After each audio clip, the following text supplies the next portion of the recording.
Well, here we are just before Halloween, and I got this special episode with Gary Hill. This is your third time on the show. That sounds right. Yeah. And the first time, of course, I was all dressed up. Uh, That was fun.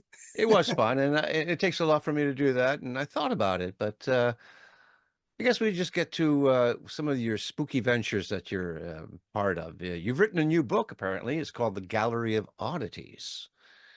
It's really interesting. Yeah, it's more collection than it is a writing, but I looked back over the last 3 years because I needed something to put out for the sixth anniversary of Tales of Wonder and Dread. And I got looking back and I had published a lot of stuff over that time, short pieces in different books. And so I thought, well, I'll collect a lot of that in one book. And that became, a Gallery of Oddities, which is actually a pretty thick book. We're looking at 400 pages almost. And, it's got a dozen fiction pieces, all horror. It's got some nonfiction pieces, which are various supernatural tales in northern Illinois and southern Wisconsin area. And it has some reviews I've written, mostly movie reviews, but then there are some music things I did as print edition exclusives for Music Street Journal books, and some haikus even. I've Oh, got some Christmas horror haikus and some Lovecraftian haikus in there. very Um, cool. it's a fun book, I think. One of the stories in there, Green Crunchy Things, is a microfiction piece, and it's the first time it appeared in a Tales of Wonder and Dread book, Mhm. but it actually was in a cookbook.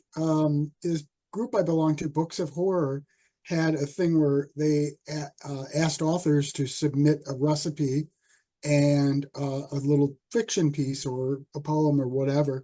So I wrote this microfiction piece called Green Crunchy Things, which doesn't have much to do with the origin of the title. The origin of the title is actually my wife does not like vegetables at all. And so I tend not to put vegetables in things as much as possible. She especially does not like celery, and she calls it green crunchy things, and we'll pick it out. Yeah. So I came up with the title Green Crunchy Things from that, and then just wrote this little microfiction piece that's kind of fun. And so it appears in Gallery of Oddities. So yeah, it's a fun little book, I think. Well, not little, it's a big book. It is. Yeah. The Yeah. cover makes me think of Rod Serling's Night Gallery. And that's sort of what I was going for when I put the cover together, because I don't know if you know this, I don't know if we've talked about this before, but other than maybe a handful of covers of books I've published, I basically assemble all of them. And now this one I put together with public domain pictures I found, and Mhm. got the right pictures, cropped them the right way, put them in, put everything together. So each one of these things on the cover, from the frames to the wall background, it's all separate public domain pictures, and I've assembled it all into something Yeah. kind of special. And like I said, that was what I was going for. Big fan of Night Gallery, and I was sort of thinking that direction when I put it together. When did you finally publish it, release it? September 4th, it was when it came out. Okay. Would it make a good reading for Christmas? People could order it, and just And I think that, Christmas is well, pretty spooky too, if you think about it. there are some Christmas horror pieces in here, I think, too. Uh, and like I said, there are Christmas poems, Christmas horror poems. And I think I did do well. Part of the print edition exclusives from Music Street Journal. All right, so every issue of Music Street Journal is published as a book as well as online, but each issue in the book version, there's a print edition exclusive. Well, Mhm. in the October issues, I usually do something spooky, and then for the ones that come out around Christmas, I do a Christmas based thing. So Yeah. all the ones that were done over the last 3 years are in there. So there are Christmas ones of those too. Yeah. And yes, there are some Christmas horror stories in there too, now that I think about it, Cool. for the fiction pieces. So yeah, it would definitely work for Christmas horror as well. Well, makes for good reading, you know. You need a big stocking though to fill it with the Yeah. with a big And that you know what? size. Besides that, people are inside. There's a lot of stuff in there to read. And one of the things I like about collections like that is they're short reads. You can sit down, get through a piece. in a short period of time. And if you're not interested in one thing, you move on to something else and read that. Yeah, It's sort yeah. of like an anthology film in that, you might not like all the parts of it as much as others, but at least there's something that's probably going to appeal to you. Right, right. And you do a lot of that though. A lot of your books are that way. Yeah, you know what? I tend to write in short pieces. I Mhm. tend to see things in short pieces, and so I don't do a lot of extended works. I mean, I've got the basically three novellas, but other than that, everything I've done is pretty short. Yeah. Um, so And that's just sort of the way I work. yeah, and you have quite a fan base. I mean, it looks as though you have a lot of people interested in what you're doing. You keep releasing your books. You even got a YouTube channel where you got some interesting content there. Yeah, the YouTube channel's interesting. It's growing. And you know what? The thing with the YouTube channel is I make it up as I go along. I've been Hmm. learning each time, and that's especially true. One of the things I launched this year was Spooky Movie Time with Scary Gary, which is the total horror hosting thing. That is definitely learning as I go along. I mean, I do everything on it, so I've been learning to do the backdrops, the lighting. I designed the costumes because there are actually two characters on there now. Originally, it was just my Scary Gary character, which is on my shirt. Um, Oh yeah. but it was just that character to start with. And by the third episode, I introduced another character, DB Lovecraft, who's an undead remote reporter. And so I came up with both of those costumes. And with DB, I have to dub the dialogue, and so I learned how to do the audio to fix that to make it sound kind of demonic. And I've been learning all of it as I go along, write all the scripts, and it's a fun process. And hopefully, if I'm doing it right, every episode's a little better than the one that was before it. Sounds like fun. And that's what I'm hoping for. And I've gotten some good response from them. A lot of people are liking them. So, and the same thing with it, and YouTube is so bizarre. YouTube, you don't know what's going to get the hits. I mean, you would think a certain thing is going to get lots of views, and it sits there, and then something else gets lots and lots of hits. So you just don't know. Mm. Um, and weird one was, and I talked to several other horror creators on YouTube about this, and they all seem to experience this. Um, like August, maybe all the views just went straight down. It was like we went from, at least double digits to sometimes triple digits on the videos. They dropped to single digits, and Yeah. it was just weird. And it lasted about a month, and then it kicked back up. I Oh. don't know if they did something with their algorithms or what, but Well, it I'll tell you the YouTube channels right now that are working and that it may dip down after the election is all about the election. You know, oh yeah, anybody that makes anybody sense. talking about what Trump said recently is going to get more views because people want to know that. Yeah. Yeah, it's unfortunate. And certainly a fat man jumping on a trampoline is going to get a lot of views. Well, yeah, I mean, who wouldn't watch that, Sure, really? of course. And kittens. Maybe I should bring some Kittens, kittens yes, onto yes. some of the shows. Yeah. Well, it is a weird place, but it's fun. And you, It like I is. said, you have a fan base. You have a group of people that just like what you do. I mean, you've been doing this for how long have you been doing this kind of thing? Tales of Wonder and Dread is just over 6 years old now, the publisher. Hmm. And so that's been 6 years. My first book came out in 2006. So that's coming up on 20 years in a couple of years here. Um, and then the YouTube channel, I think, has been going for 5 years. But Spooky Movie Time with Scary Gary started in May.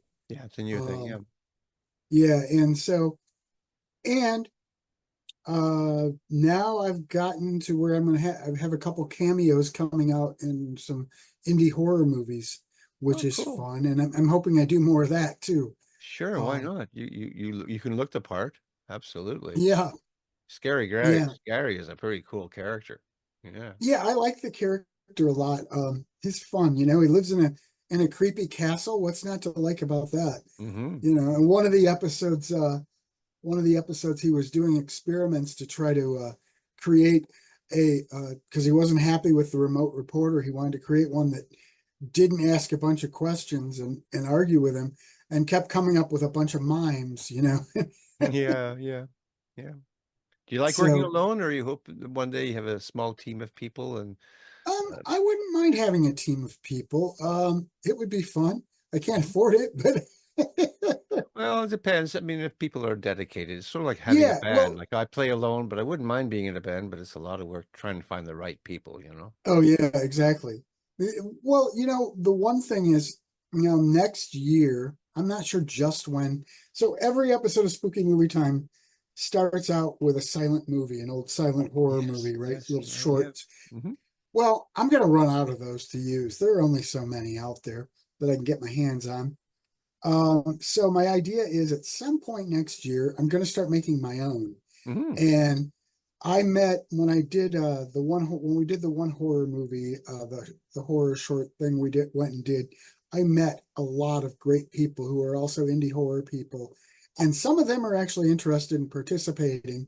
Um, for an IMDb credit and Hmm. just some experience. And so I'm going to get some scripts together and film some little short, silent, black and white horror movies and start doing that and see where that goes too. But Sure. those are going to be both to use in Spooky Movie Time with Scary Gary, but also just to release independently too, because I think they would be fun to have out there Yeah. anyway. Yeah. And then you have full control. It's yours, and whatever royalties may come from it. All, Exactly. yeah, for sure. Yeah. Because the funny thing is, I've been doing most of those horror shorts are actually from George Méliès, which George Méliès was a French gentleman, and he was doing movies in the late 1800s, early 1900s. He did tons of these little shorts. He Right. was a magician and a filmmaker, and there's a lot of little magic tricks in them. But the funny thing is, they're public domain pretty much everywhere, but they keep getting flagged for France because they're still in copyright in France. Yeah, you got to be careful, I suppose. What about the music you use? Do you The theme music is my own music, and that's okay. the only music I use is the theme music. It's a part of a piece I wrote and recorded, I don't know, maybe 10 years ago, Hmm. um, called it's based on the music of Eric Zahn by the H.P. Lovecraft. And it's just the music I use for that is just very weird. It's basically, I don't know if you're familiar with the story, but the story centers around a guy who moves into this apartment, and the apartment above him there's this guy who plays the viol, and he plays it just really frantically crazy, right? And so one day the guy goes up there to check it out, and what he's actually doing is keeping this monstrous force at bay using the music to fight it off. And so when I created the piece of music, it's basically the sounds of storm, and then I used a keyboard set to a viol and just played stuff that gets frantically crazier and crazier. So I used a section of that, and it's got sort of monster sounds and the storm and everything going, and that's what I used for the theme song. So that's mine, so I can do what I want with it. Sure, of course, yeah. And I would say actually for the Spooky Ventures theme music thing that I use for stuff, that's from another piece of mine called The Black Hole. And then I also do this panel where we talk about movies. And it's not my panel, it's a gentleman named Ron Fuchs. He's the one who started it. It's called Movie Knots. And there are three of us. Sometimes we have a guest, but Ron has me assemble the videos. And so the theme music to that is also mine. Hmm. Something called, I think that's from Quasar Suite, I think maybe.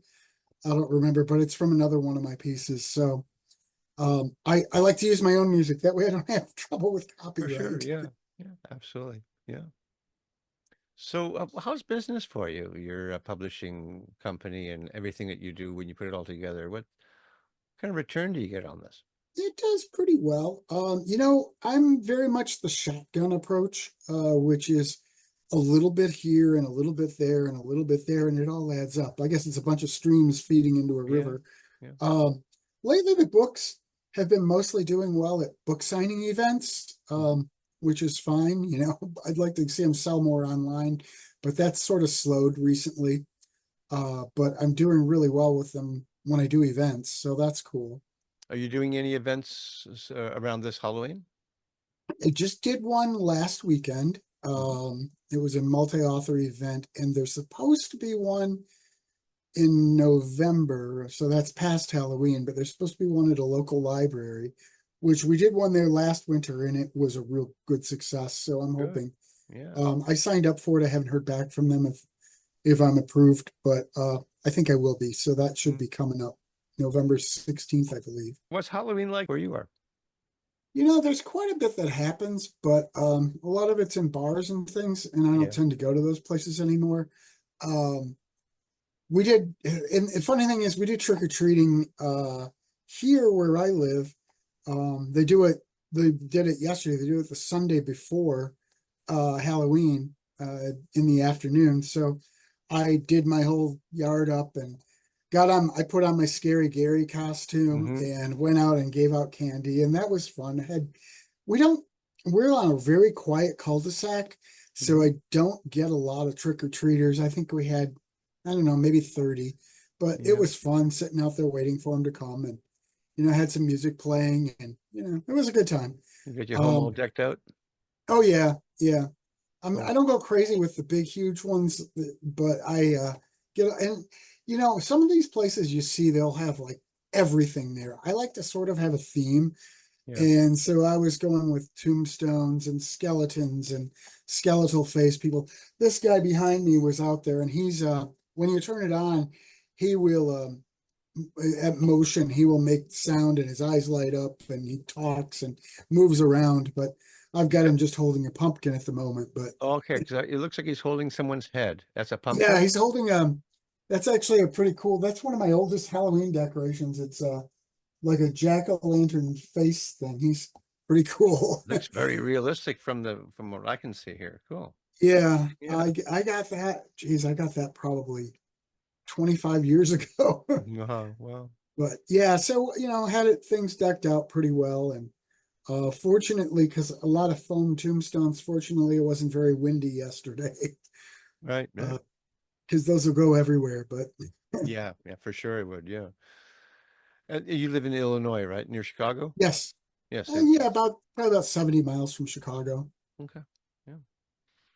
So I was looking on the Amazon page where your books are, and the last one I saw that was on there is from 2020, so I couldn't find this one. Where is this one and any other newer ones that aren't on Amazon? Where are they located? Um, they're all at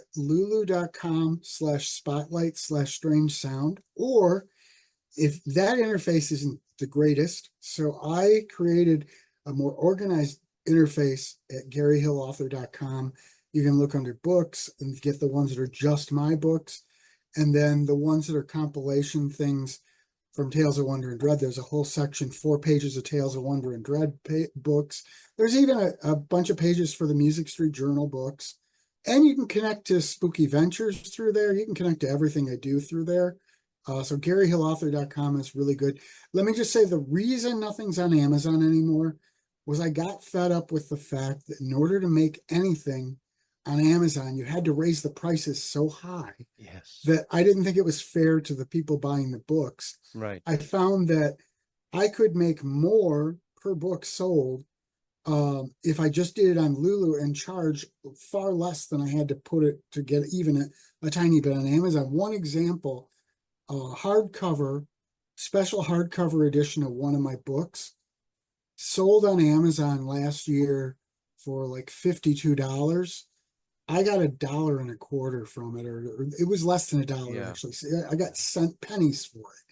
Yeah. And between Lulu and because Lulu takes some of that as well, Lulu and Amazon, the rest of it all went. And Mhm. that's ridiculous. Somebody was paying 50 some dollars for a book that I was making virtually nothing off of. Does that mean that you have to do the printing and then Lulu sells it, or do they also do the printing? They also do the printing, yes. Okay. They do. It's a print on demand. Print on demand. Okay.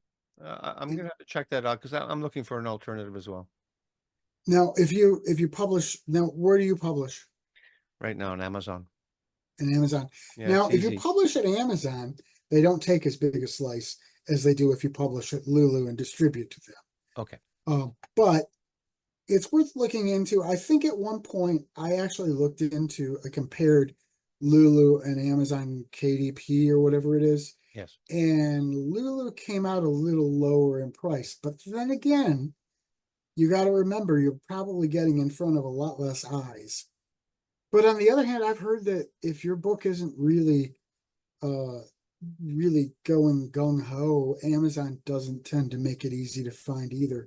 Mm, So, yeah. you've got to actually search literally for the exact book. What about the quality? I had some hardcover versions made, and I ordered author copies and Amazon, and it's okay, but I mean, it's not perfect. I mean, it's there's things wrong with it. Have you noticed some quality differences between Lulu and Amazon? No, I've not seen the stuff that's printed from Amazon. Okay. So I don't know, but I know I've been happy with Lulu. What I've also started doing lately is for like book events, I've found a local printer who can print up, 25, 30, 40 copies of a book for me much cheaper than I can get it from Lulu. And they do really good work. So, for local, event copies, that's the best route, I think. But then you've got to, if you were to sell them that way, you've got to take care of shipping them and everything. And I don't know. I've done, review copies and stuff and signed copies that people bought, and going and shipping them, that's a pain. I'll let Lulu handle that. Yeah, for sure. Perhaps consignment shops may work, Yeah, bookshops, but how many will they take? Maybe five if you're lucky, right? exactly. Yeah. Yeah. So I don't know. I don't think there's a really great answer for selling them online. Um, and I think maybe Lulu is starting to slow. I don't just the sales numbers on Lulu seem to have slowed down. I don't know if that's them, site wide, or if that's just my stuff. I don't know. Yeah. I have no Yeah. way to really judge Sure. that, but Yeah. and you also once a month I get a little thing that tells me how many sold elsewhere, like through the older stuff through Amazon and LSI Yeah. and things like that. And what's funny is, my first book, The Strange Sound of Cthulhu, that's still my best-selling book. And, most months, not every month, but most months, there's still at least a couple copies of that sell still to this day, 18 years later. Amazing. Amazing. Yeah. So between 2020 and this book, what other books have you written? One of the novellas, The Homestead, the first horror novella I did, that one is weird because that one I tried something different. I published it to Lulu, and then I published a distribution edition, priced that way higher. I'm still making less than I'm making from the Lulu one, but the price is ridiculous for a little mini book because it's 140 pages maybe, and then I just sent it out to distribute, and I didn't think it was there, and then a year later or a year and a half later, all of a sudden I see it showing up on Amazon distribution edition, but nobody's going to buy it because it's priced so high. Yeah. Um, Yeah. but so that one sort of technically is on Amazon, but it really isn't. I've got It Ends in the Graveyard, which is the other novella. That's a fun book. The one I absolutely love, I didn't even distribute that at all. That's just Lulu. There was a group of writers. We put together this group, and the idea was it was a writing challenge. We came up with a bunch of things that needed to be in each story. The idea was I was going to get all these stories together and then publish them as one book. Well, Elizabeth Lynn Blackson, who you've had on your show a couple times, submitted a story, and I finished my story, but nobody else got me their stories. So I fell in love with the main character in mine, and I expanded it out to novella length and went ahead and published it on my own.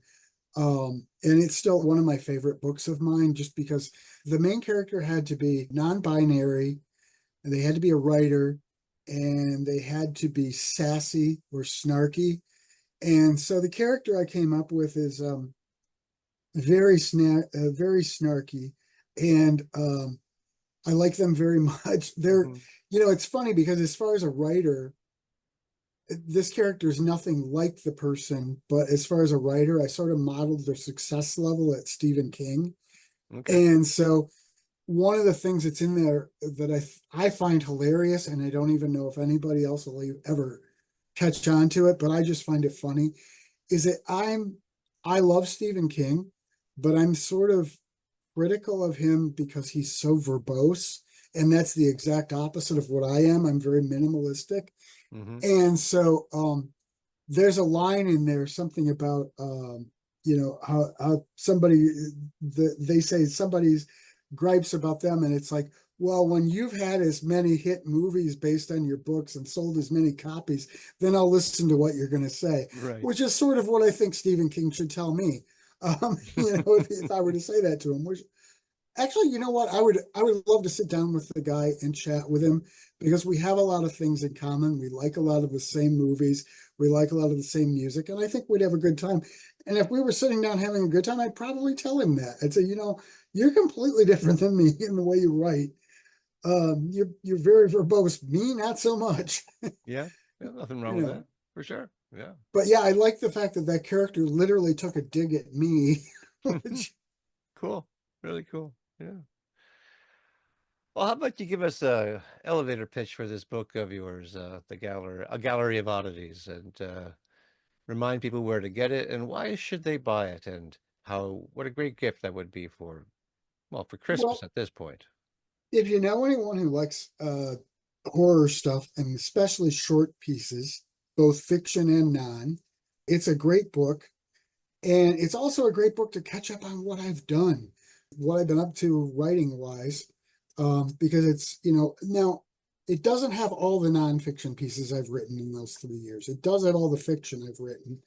Um, and you can get it at GaryHillAuthor.com or at lulu.com/spotlight/strange sound. Okay. Well, I hope that you'll get some orders out of this. Yeah, that would be And nice. yeah, yeah. Well, it's always a pleasure to have you on, and maybe I should have dressed up. Well, there's always next year, right? Right. Yeah, yeah. Exactly. Yeah, I'm Well, out of let's, makeup. I would have had to order some from Amazon, of course. yeah, of course. Well, Gary, it's a pleasure to have you on. And you've helped me out in the beginning when I started this, and I met you, and you gave me all kinds of great advice. And I thank you. I just want to thank you Well, for, and you know what? for helping this channel. I'm very, very glad to hear that, and I'm glad to give back as much as I can. And here's the thing I always think about everything. We all support one another and we all work together and collaborate when we can. I think that's kind of the beauty of art and any of the creative arts. Um, so I'm very glad to hear that. I didn't know that, and Yeah, I'm very for happy sure. to hear You that. you you were a big help, and you and Elizabeth are some of my most favorite people to have a conversation with. So Great. anytime you're welcome back. All right, thank you very much, John, and I feel the same way about you. All right. Before we sign off, let me just say to everyone, Happy Halloween. Yes. Happy Halloween.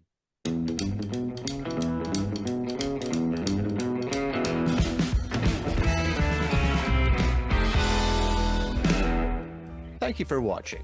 If you've enjoyed this week's episode, and if you like what I do here on Tell Me About Your Book, then I invite you to hit that like button, subscribe to the channel, and even leave a comment if you wish. And if you are an author, I would sure love to hear from you. Until such time, keep on writing, and remember to be kind to one another.